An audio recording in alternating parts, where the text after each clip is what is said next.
close to 5 o'clock.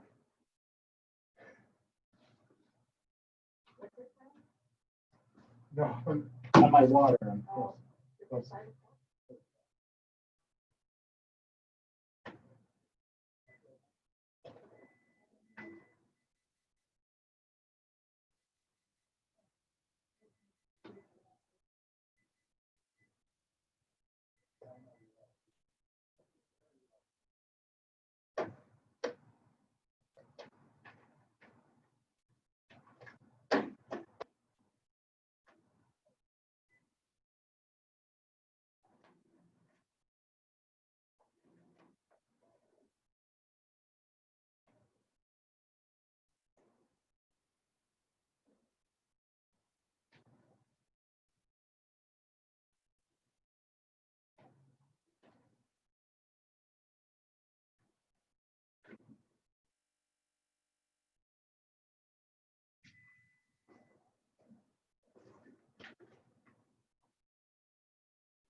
Hello. Good, Joe. How you doing? So, yeah, this is it's been nuts. This whole referendum question is just like sidetracked a bunch of stuff, and I'm trying to keep a bunch of other projects going. So it's juggling is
Audio. Not video. What is going on here? I don't know.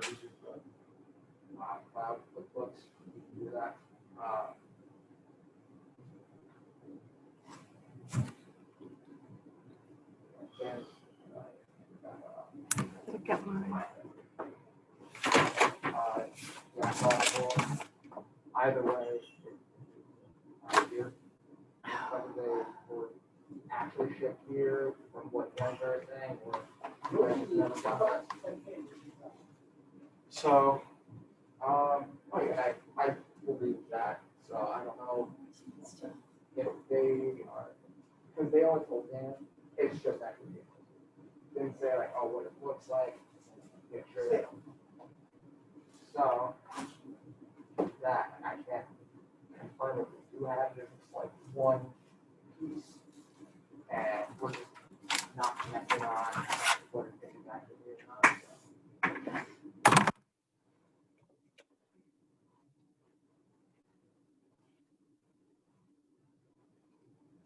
I don't know why it's not going on the little screen. It's still showing up on the big screen. Good, anyone. First up, wait for the truck to go. All set. You got it? Yes. Thank you. I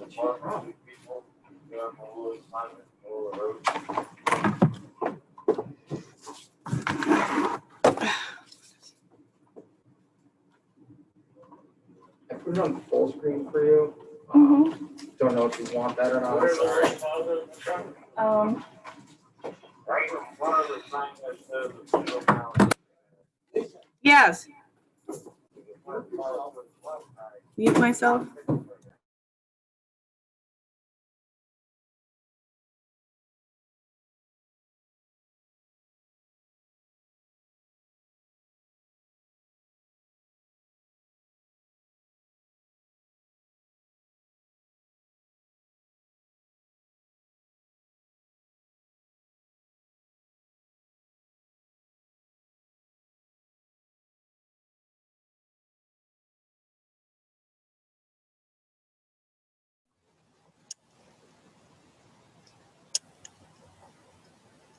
Hello.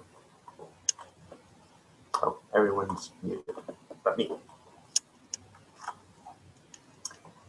It's really interesting. Like I'm just off of a Microsoft Teams meeting, and the camera's much more zoomed out for that meeting, but this is very close in. It's weird. Yeah.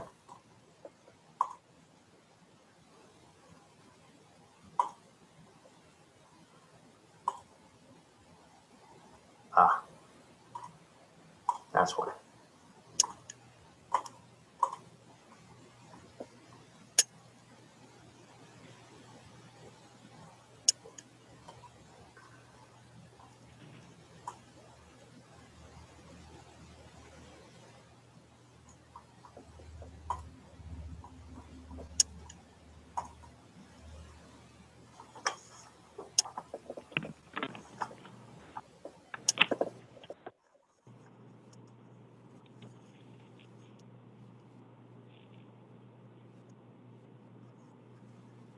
Hi, everyone. Joe. I was just on the phone with Joe, so he should be jumping on in a second. Great. And I will read up what Tom sent before tomorrow morning's meeting, the EDA meeting. Yeah, I mean, it's not much different from what we had discussed about a month or so ago, I think it is at this point. Okay. But yeah, it kind of goes over, what we're applying for. So. Yep. Did you get any? Did you find out whether or not you guys were successful in your grant application? All right, so yeah, the statewide application went in. The EDA kind of sent it back to us saying, reduce it, ask for less money. So then all the partners came in and lowered the budgets. So the budget for Rivercog and the Middlesex Chamber went down a little bit. We went from 400,000 to 375. and that was resubmitted. So we don't know. Based on the CARES Act money and how much money was allocated and what a fair share per capita amount would be for Connecticut, that would be about 11 million. And I think we asked for like 8 or less than 8. So, yeah. Do we know if any other Connecticut applications were submitted? I assume, but Not that I heard. because I think we're looking to go to an EAA grant instead of the COVID CARES grant. So Okay. Maybe to open up our chances of getting some money. So we'll see.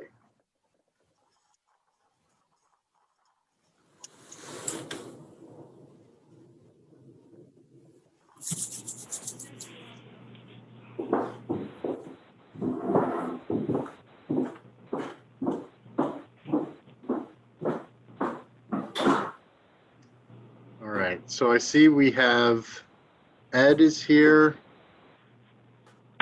Laura, Beverly, are you on the call?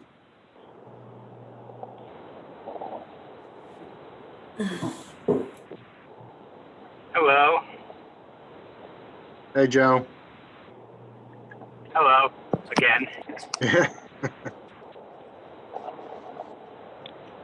Hello, it's Helena here.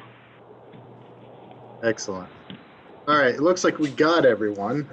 It is 1 after 3, and I know everyone has busy schedules, so I'll call the meeting to order. The first thing we'll do is roll call. I'll start with myself, and then we'll go through. Joe Simolis, City of Middletown.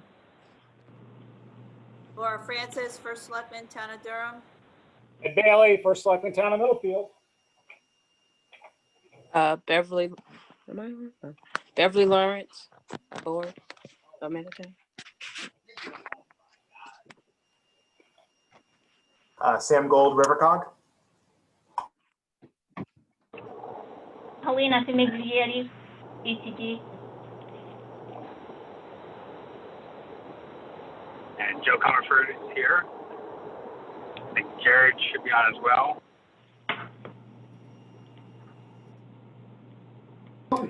Jared's here. He'll be right with us. And that's Lisa Gibson. And I think, John, did you say that you're here as well? John Shapiro's on the call as well. All right, moving on. Item number 3 on the agenda, correspondence. Joe, do we have anything for correspondence that we need to cover?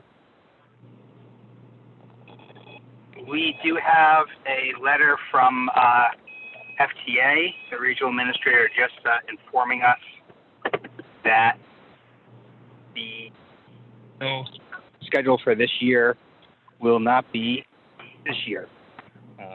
We got it delayed, and we were still being told it would be this year at some point, and they finally officially told us that there will not be a triennial this year. It will be next year instead. And that should just hopefully see that in your in the invite I sent out. And I am trying to pull everything up on my screen. Yeah, I'm sorry, Joe, I didn't understand. What's being postponed? Our triennial review. Oh, okay. This is our 3-year, every 3-year by our state transit administration. It was supposed to be back in early summer, and of course that got delayed, and then we were told that it would be this sometime this year because this is a legislative requirement. But I guess they got some sort of waiver because they have now said it will not be this year, it will be next. Okay. All right, moving on to item number 4 on the agenda, minutes, acceptance of minutes from September 10th meeting. Is there a motion to accept? So moved by Ed. Is there a second? Second by Beverly. Okay. Any discussion? All right, all those in favor, please signify by saying aye. Aye. Aye. Aye. Any opposed? Matter passes. Moving on to item number 5, reports. 5A Administrators Report. Okay. I'm pulling. Okay, so I sent it out yesterday, so I won't spend too much time on it. So it's being slow pulling up here. I'm having trouble getting the slides put together working. Sorry. But as to one of the big things was finding out that the triennial is delayed. Which is a good thing. We don't need anything else this year. We also have the MTD solar report, so that's going on right now. And I also found out that our next distribution of CARES Act money is, I was told October, November, but knowing how things usually work in the state, probably November, December. So we should see another round of money from that CARES Act that we received $1,250,000 or 1.2 million, sorry, back in earlier this summer. And this, I'm hoping that this is going to be at least similar to that. But we will see. I know one of the things they've been looking at is to see how much money we've already drawn down on the grants. And so we already had drawn some for last year, but we're trying to make sure we get anything we can draw now so that when they look at it, they see that we have a need for the money. We don't want them to look and say, oh, they don't really need the money. So I think it's finally working. Sorry, IT came in as we were getting ready and working in and had everything up, and now it's like, okay. Now hopefully you are all seeing my screen. Yep. Yep. Okay, good.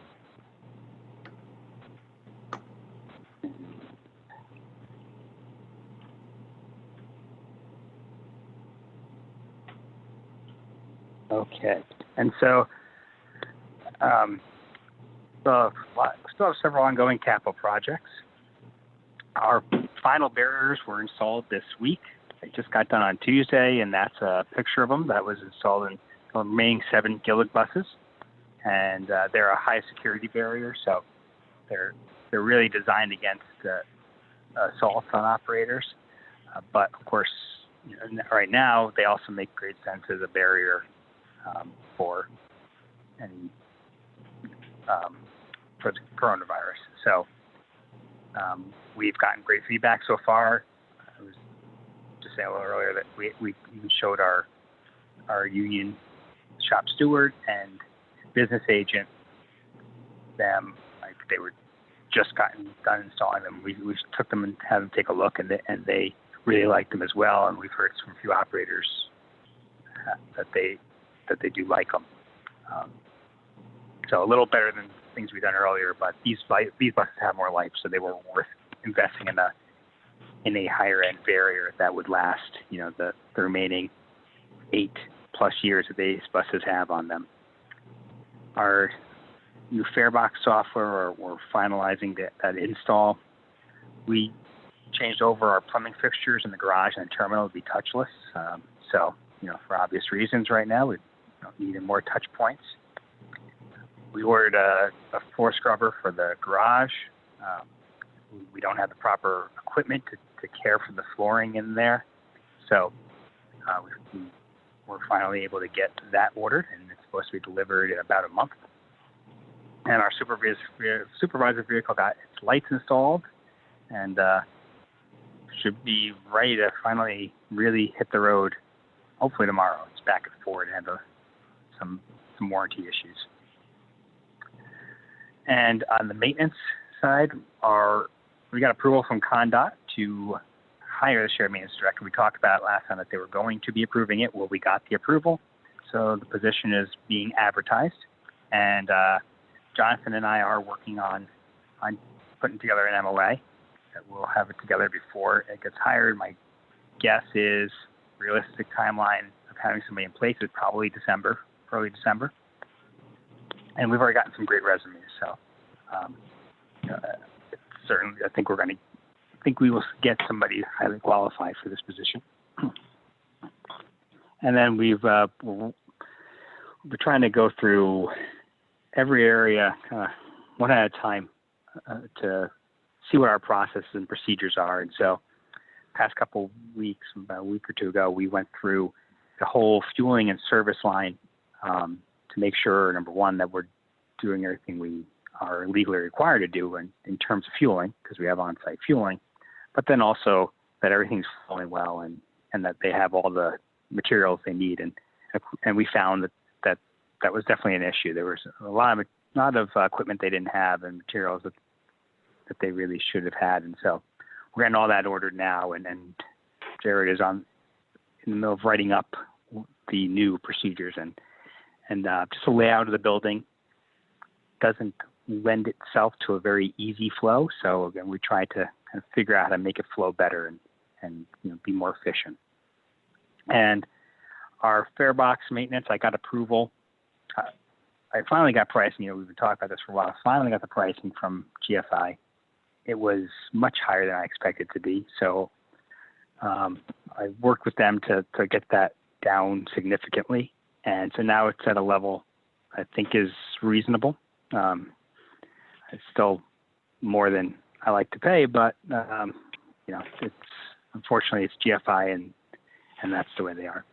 But I did speak with DOT and I got them to fund it under our capital program. So both the parts and the labor we're going to pay for maintenance, we're going to be able to charge back to capital, so it doesn't come out of our operating budget.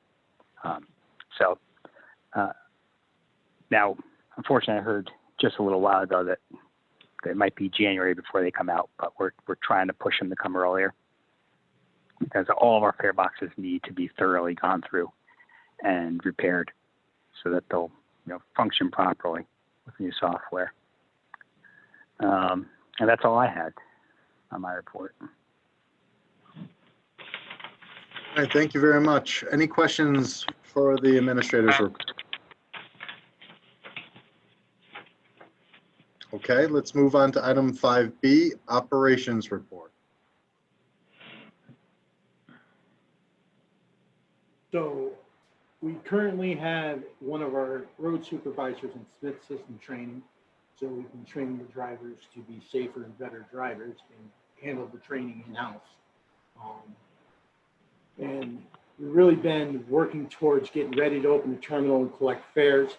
As you can see in the pictures, we had some modifications done to the window at the terminal. We've added a speaker instead of a talk through. We have a covering for the hole for the tickets, so it's not open all the time. We put up things to direct the flow of traffic, and we'll be adding some stuff on the floor for some distancing and some other stickers and signage. We're going to move the change machine closer to the window so people will be able to get change and not have to go anywhere beyond where you see the ropes at the terminal. They'll come in and be directed out, and it'll be for ticket sales only. Our mobile ticketing thing should be starting, well, we should be ready to go, I believe, the end of this week, correct, Joe?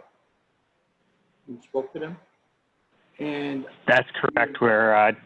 We just had to have the 5-day pass added, and then we are ready to go. And we are actually putting fare boxes in the ADA vehicles. That way the drivers do not have to handle money. So we'll be working on getting that done before we start collecting fares on November 1st. But it's just a lot of getting everything prepped, ticket money-wise and everything ready for, the upcoming fare collection.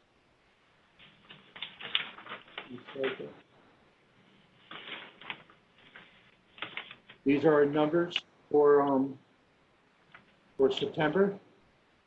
You can see, you know, things are increasing from month to month. Our ADA is actually increasing also. There's only a couple routes that are really down, so people are starting to use the service a lot more.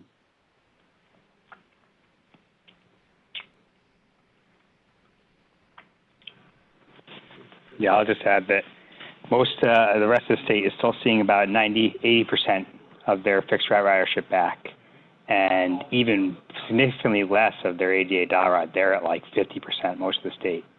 So we are coming back quicker. Excellent. Yeah, Well, the not only only we're down. getting that quicker, we're actually growing from last year. And some routes are up. ADA is up a little bit, but overall fixed routes only down 5%. Which again, during these times between both COVID and people being more cautious about riding during COVID, but also the number of job losses that have not come back yet, and of course that's a lot of ridership is to jobs, and so if people don't have jobs, they're not riding as frequently. 5% is really good right now. 5% down. That's really not.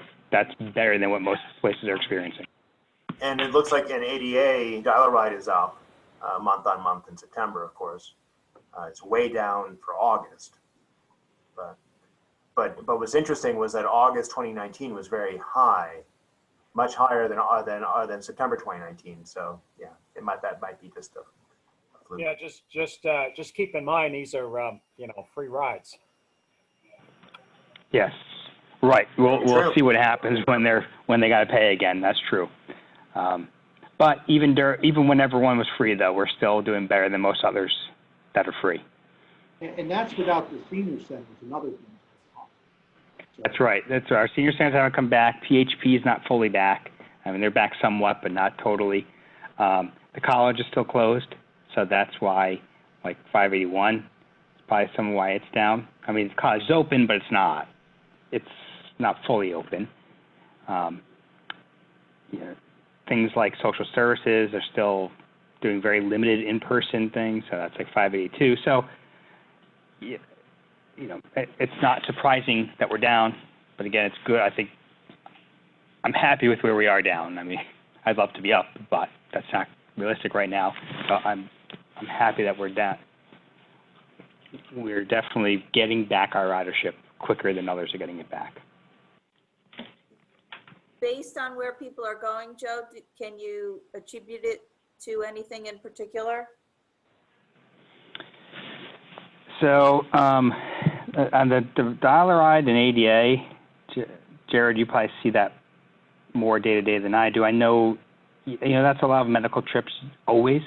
So I think that's part of it, is that medical services are resuming. They're really coming back to where they were, early on. Everything was shut down, including medical services that were not absolutely critical. But I can tell you on the routes, ones like 585 you see is up. We think that very well might be due to FedEx. FedEx, hired more workers on to handle the increase in packages they were handling. But I don't know why Meriden up significantly, or Portland in East Hampton. There's no clear, those have a real clear reason. And Meriden's tougher to know because really pretty much everyone gets on at the bus terminal in Middletown. We don't know where they're coming from initially, and they get off at the train station in Meriden. And then they transfer somewhere else probably. So, that's really mostly kind of an express run. So what's their actual original destination and an origin, we don't really know. That one's harder to tell. But I don't know if Jared has anything to add to that. I think the ADA is up because, like you said, there's more doctor's visits and stuff like that. But we're also seeing people start to venture back out more towards your stores and stuff like that. And I think the routes is, like you said, FedEx is definitely increased, and it's even increasing at night. So that's something to keep in mind. All right. Anything else for the operations report? Nope. Any discussion? All right, let's move on to 5C, finance report. Okay, Helena's here. Joe, can you cash flow? Can you see it? You're not seeing it? Hold on. Yeah, yeah. You just gotta open it. Oh, you want to start from this? Okay, that's fine. Cash flow, well, I want to just point it out, if we are in a bad shape, we have we have $148,000 in our accounts. We pay off our line of credit in September when we received first quarter estimated payments. It was $255,500. So that's a good thing. When you Joe, can you scroll a little bit down, please? To account receivable. Joe? Hello? What happened? Hello? It looks like you stepped away from the desk. Okay. I have it in front of me because I want you guys see it. The account receivable is, so we built all the accounts for first quarter for $181,000, and here he is. So we receive all the money for first quarter except Middletown. There's two payments. There's one payment Middletown. It's ADA payments for $43,740, and I don't know. Joe probably will tell you about it because there's some kind of contract has to be negotiation or contract, whatever they haven't paid yet. And for some reason, also we bill Middletown with increase for this year for, I believe it was 2.5%. They pay us last year, so they didn't pay us the increase. So they short us, I put it there, for each quarter, probably $1,864. Other towns, they all pay us. So I just want to bring that up. For the second quarter, we receive, we bill $84,000, and we already received almost all of the money except East Hampton. I think still have to pay us $4,800. That would be, you can see that Middletown 43, East Hampton 48, and also we still have not received for the last quarter from DOT for ADA, and so this is only money we're waiting. So I think we're pretty good. Now we have to bill them for the second quarter, and you will see the $475,000. So the only thing we may have issue here is that if DOT doesn't pay us on time or something, then we may have to go and borrow money because $98,000 is beginning, and with all these expenses, we probably may have to. So that will be in a worst case scenario. Other than that, I think we have no issue in cash flow for now. Thank you. This is our budget versus actual, and it's from July to August for the first 2 months. And I can go into detail and go over every single grant, but this is the total, and we with the budget, so we stay with the budget. We are 15% what we should be. Even with the fairs, we have not. If you look at there, we have not collected. We're losing a lot of money in the fairs. We still with the budget. So we'll see what happens when we start collecting fairs. Do you have the fair? I want to show them the fair difference between last year. I sent them one email. You remember we talked about it? There's I have a comparison between last year first quarter fair collection, and here you go. Fair collection comparison from last year and this year for first quarter, and you can see loss of the fair how much. The fixed routes is almost 57,000. 7,000 and over 7,000 ADA dial rights ruler. So it's approximately $74,000. They have not collect fares, which is will help us also with cash flow and with other stuff. So we will work on it and see how we can supplement that. So hopefully we will start collecting fare, and that will help. So and so we will use, this is this calculation will then, we'll use this to then draw CARES Act money to cover that. Yes, so that's what will happen. So we will make ourselves whole with the CARES Act. Yes, so that's what for the CARES Act draw. So is there any questions? Yeah, on the budgeted amount for the CARES Act, the approximately 275,000, is that the balance? That's what we put it 274,000 when we balanced the budget. So to balance the budget, we put it we may have to draw the money because when we passed the budget, we show you guys that was like approximately 200. If we don't collect, that will be $274,000 between that. So we balanced the budget on it. So my question was, is there any more money available beyond that? Yes. Yeah. Okay. CARES Act We haven't used.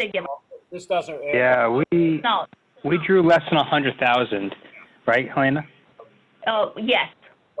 We drew 65,000. We drew 65,000 for last year. And we have 1.2 million in the first distribution of funds, and then we'll have a second distribution coming up. And when we did that, we did the worst case scenario. So that we don't have to do that. We don't have to draw 274, but if we have to, we have the money. Is there any time limit when that money, if it isn't spent, we got to give it back or something like that? So officially, the CARES Act has no expiration, which is different than most FTA grants. However, of course, even though there's no official one in the legislation, doesn't mean that if Congress sees that there's money sitting there, they won't call it back. So officially no, but practically probably, but it's not very soon.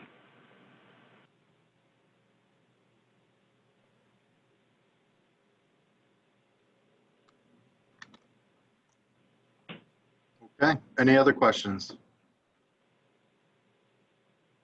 All right, let's move on to the next item on the agenda.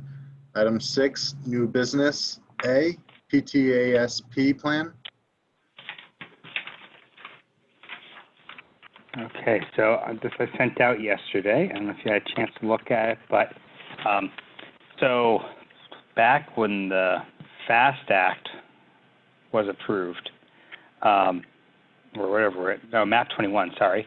When MAP 21 was approved, there's a requirement for all transit agencies to do a public transit agency safety plan. And FTA took about 7 years to write the actual rule on it. And originally it was going to be due July 1st. It got pushed back due to the coronavirus and now is due January 1st. Our state decided finally, after a lot of prodding them, to do a state plan that we can sign on to. And so that's what we've elected to do, is take the state plan, put in our targets, because one of the requirements is that you have targets for performance of safety goals. And then you adopt that kind of customized to you plan. And so that's what this is that this is what, again, the state's kind of framework with our customization in it. And we have to have this adopted before January 1st. DOT wants it even sooner. They would like us to have it by the end of this month. And I say it just sets for, it lays out what your safety program is, what kind of training you do, performance targets, as I kind of stated earlier. So there's targets on how many various types of safety events you will have and maintenance events. And then it says how you're going to measure those things and kind of gauge how you're doing. And then the other, DOT's already reviewed it, and then we will also be having it reviewed by RiverCog as well.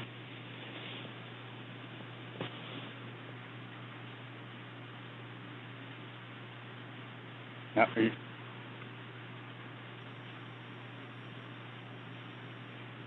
Joe, you're muted. When do you need a motion from us? Do you need today, or is it something that? you Yes, want? preferably. Okay. If we could do it today, unless there's questions. Is there a We wanna motion wait. to adopt the PTASP plan? So moved. Second, Any discussion? All those in favor, please signify by saying aye. aye. Aye. Aye. All right. Anything else under that item, Joe? Nope, that's it. Okay. Moving on to item number 7, old business. 7A, regional bus study. Yeah, so with this past month, we've really just been working with the consultants. We worked with them a bit on finalizing what the recommendations would be based on all the input, and we're still just waiting on them to provide us the final recommendations with what they're planning to give us is pretty much everything we would need to go to public hearing and to budget, to budget estimates and all of that for all the recommendations they have, kind of like a menu of options that we could then select from and know what they're going to cost and be ready to go out to public comment when we're ready to do that. Unless Sam, I don't know if Sam has anything to, oh, and one other thing is that we just got the approval to go ahead with the study from our labor attorney on labor considerations for the recommendations of the plan, of the study. Yeah, so the report is wrapping up. We worked with Anne very closely on the service report, which was broken out of the main body of the report because it's very much a different animal. And so that is being, the final draft of that's being written, and then I assume we will be getting it shortly within the next week or two. And then we'll review it, and then the study will be completed. Yeah, there is $2,000 in the project for your labor attorney to do review and to come up with some recommendations for the 2 transit district boards in regard to labor issues that may arise as part of any merger, and that would be attorney-client privilege between the board members and the attorney. So that would not be included in the report. It would just be advice to the boards to inform them as they make their decisions. And then the final item is, yeah, so there's a number of next steps, like securing the property across the street from the existing on North Main Street, existing facility in North Main Street. Have you heard anything, Joe, about what the next steps are and if they're pursuing it? I have, and we do have. We have another executive. Yeah. We have an executive session. Yeah. Under the next item, so we could discuss it then if you want. Yeah. So we don't want to discuss too much in public session on negotiations of. Oh, of course, right. Okay. Anything else for the regional bus study? All right, moving on, 7B, COVID-19 discussion. Yeah, it's a lot of the same things now. I think we're kind of in the new normal, except what's going to be changing now is that collection of fares. So you and Jared discussed some of that. You know, it's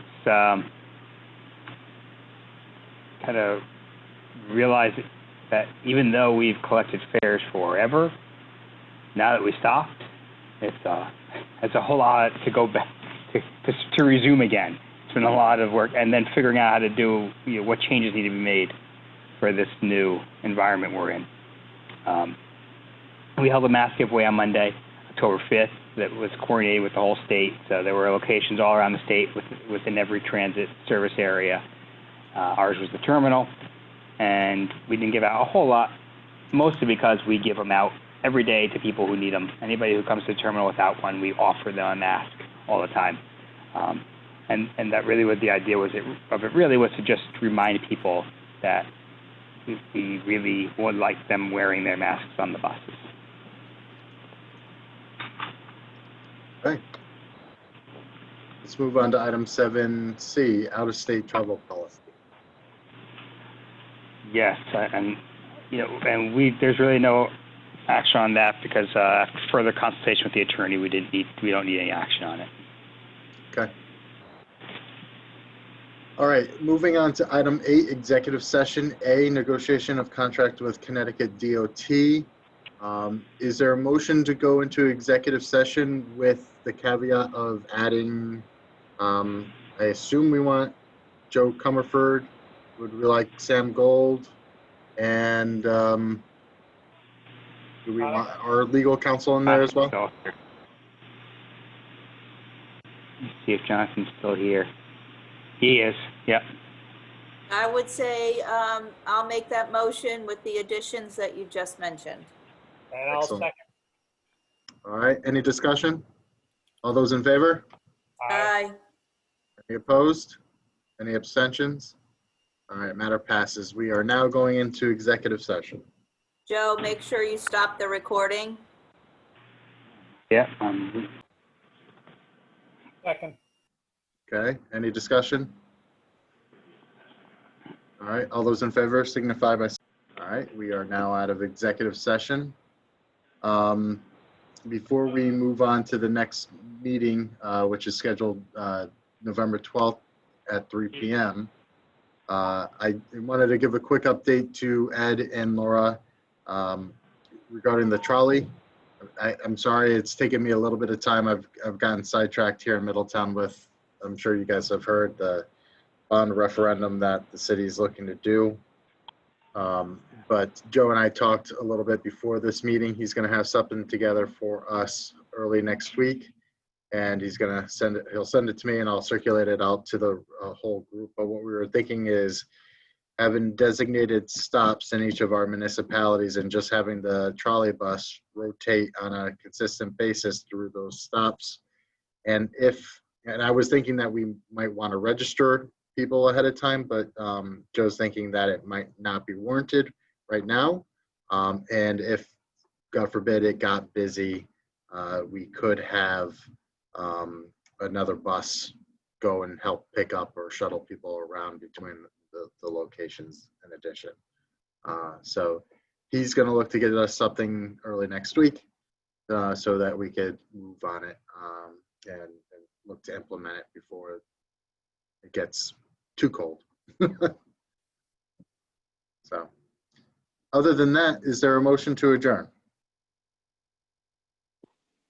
Second. I think Laura made the motion. I saw that, yeah. All right. I don't think we actually need to take a vote on a motion to adjourn, but all those in favor? Aye. All right. Excellent. Well, enjoy the weekend, everyone, and enjoy your day, and we'll touch base soon. Thanks. Bye, everyone. Thank you, Bye. everyone.